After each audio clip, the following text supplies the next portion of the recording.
E, infelizmente, as empresas ainda também não estão preparadas para lidar com isso, né? Quando o cara se acidenta ou sai por uma questão de uma lesão por esforço repetitivo, fazer uma reinserção no mercado de volta ao trabalho é muito mais fácil do que alguém que ficou depressivo, se afastou, às vezes, durante 1, 2, 3 meses. E como reinserir esse profissional no mercado? O líder não sabe, os colegas não sabem, a área de RH não sabe. Então, eu acho que é importante a gente dedicar tempo para isso.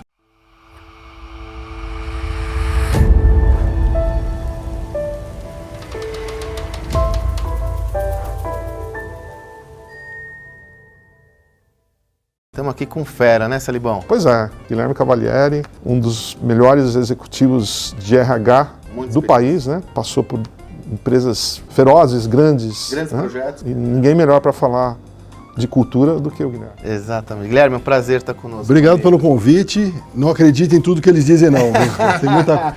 Sou um eterno aprendiz, tem muita coisa para a gente aprender. E que bom estar na presença de vocês aqui para continuar aprendendo. O contexto do Guilherme é, sobretudo, como o Salib disse, a gente quis trazer uma visão de um profissional gabaritado, especializado, que vive, transpira, estuda o tema na prática, para trazer toda a sua experiência para nós.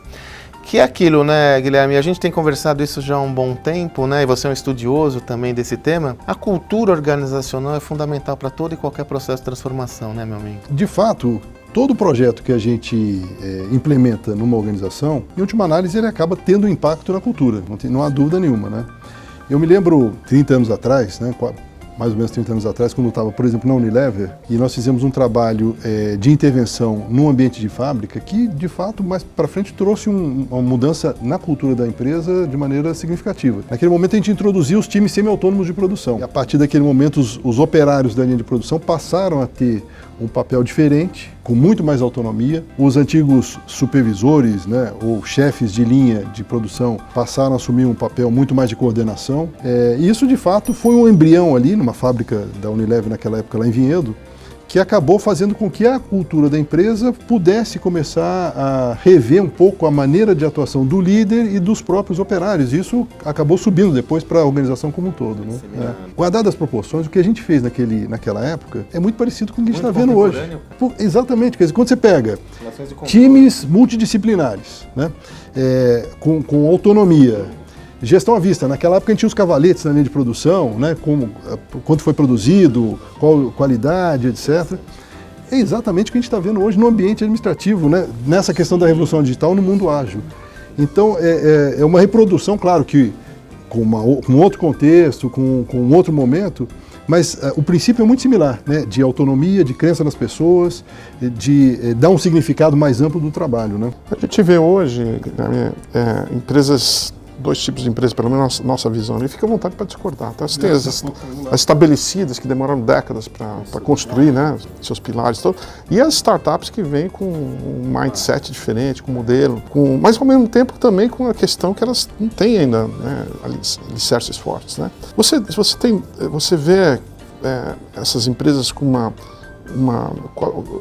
agindo na velocidade que ela devia agir, atacando o problema na maneira como ela devia atacar, ou você tem visto empresas atacando de uma maneira equivocada?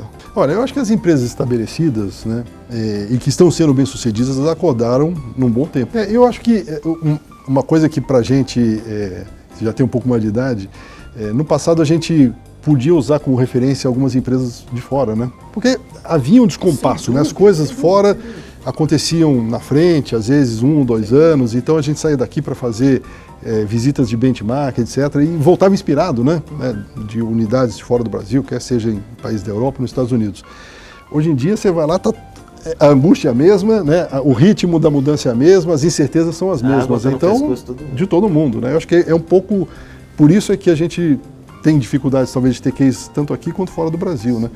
Por outro lado, se a gente for inteligente o suficiente para poder unir as forças, né, e discutir as angústias de um executivo na Inglaterra ou em Nova York, nos Estados Unidos, e poder fazer um bom processo de discussão, etc., eu acho que é um benefício muito interessante para todo mundo, né, porque as culturas locais podem também dar algumas soluções diferentes, né, que os países talvez estejam enfrentando.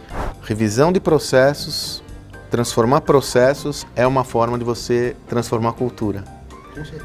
E, sobretudo, a gente cita os métodos ágeis. Seguramente é uma forma de mudar a cultura, não é? Não tenha dúvida, não tenha dúvida. Esse método ágil do trabalho, como ele já falou há pouco, ele, de certa forma, pressupõe de que as pessoas, de fato, assumam papéis diferentes, né? E que, para eles assumirem papéis diferentes, a organização precisa permitir, né? E, portanto, a cultura precisa se movimentar nessa direção, né?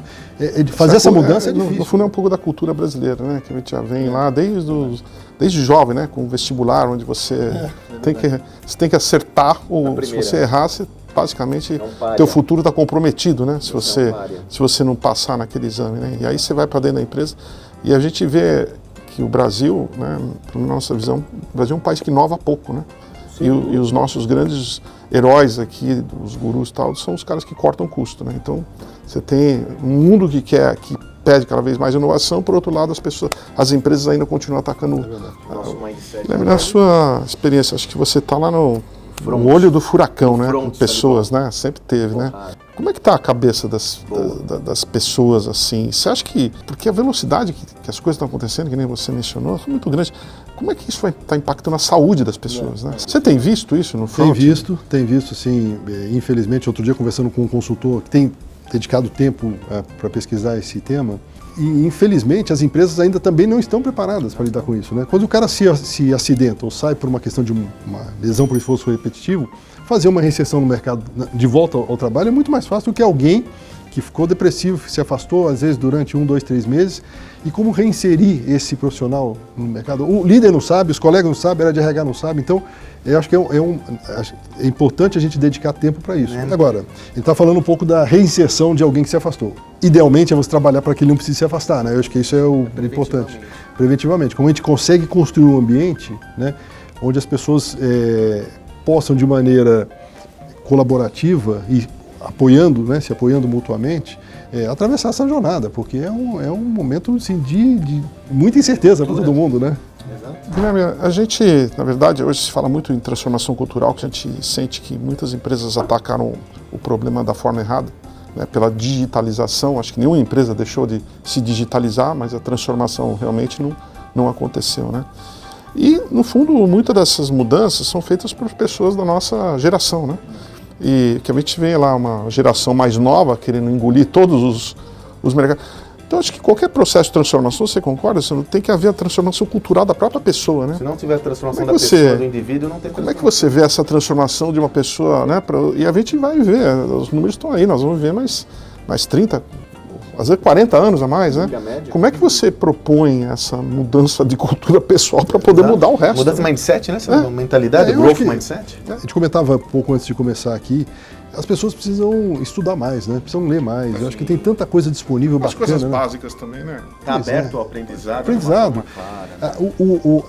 As pessoas da nossa geração poderem ter a humildade de sentar com alguém mais jovem e fazer uma mentoria reversa. Eu tive essa oportunidade de fazer com o cara, foi espetacular. O cara. Quantos anos ele tinha? Ele tinha 25, 26 anos. Né? Ele era um trainee da companhia, tinha acabado de se efetivar.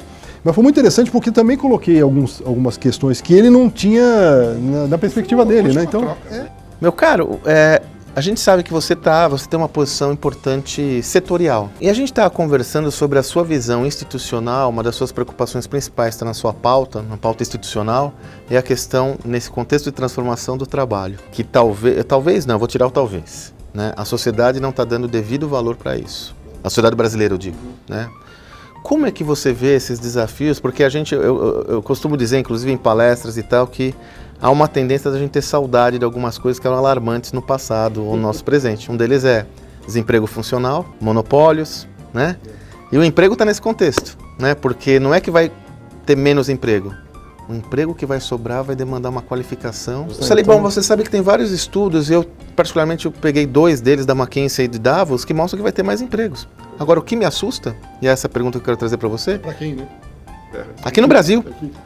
Talvez tenha muito para um monte de lugar. Aqui no Brasil, com essa disfunção que nós temos, né?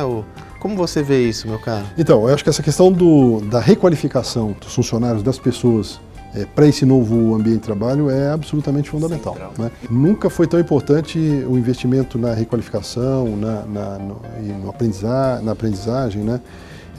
Infelizmente, eu acho que as empresas ainda não estão dedicando uma atenção especial para isso, né? E eu acho que o empenho aqui não é só da iniciativa privada, é da iniciativa pública também. Quer dizer, se a gente não fizer nada, se a gente não capacitar os novos para as novas funções, né, as pessoas para as novas funções, o desemprego que foi divulgado recentemente, 14 milhões, vai ampliar violentamente, o que é muito ruim, né? Sim. Curioso, né, Salib? É um problema de cultura. A gente tende a falar das organizações, mas é um problema de transformação cultural na nossa sociedade, no nosso país. Porque uma nova forma de ver as coisas, se libertando de dogmas antigos que não funcionam mais. Então a gente tem... Quem está falando sobre isso? Isso aqui é avassalador. Você vê o caso de Israel, né? A transformação cultural do país se deu pela tecnologia, né? O caso de Israel é perfeito. Um país... Através do Shimon Peres, Israel é menor que São Paulo.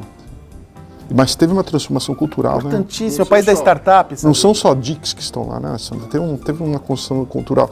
E eu acho que é o desafio do nosso governo, né? Mas eu diria que isso até extrapola governos, né? Porque eu acho que a sociedade tem que mudar o modo de pensar. Eu acho que é Todos.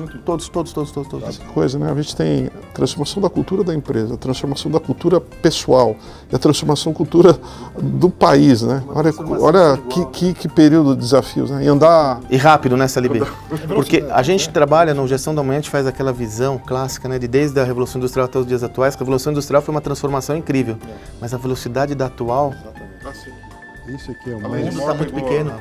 Muito bom, né? Nossa, que gigante. Ô, rapaz, que é isso? Que alegria poder estar com vocês, viu? Obrigado, Salib, obrigado, Sandro. Muito gostoso. Muito gostoso. Sim, meu caro, muito obrigado, Guilherme. Muito obrigado mesmo. Muito bom, obrigado. Um prazer, uma honra. Obrigado pela oportunidade. É isso, né, Salibão? Obrigado pela sua presença. Acompanhe os outros talk shows também, que vale muito a pena. Valeu!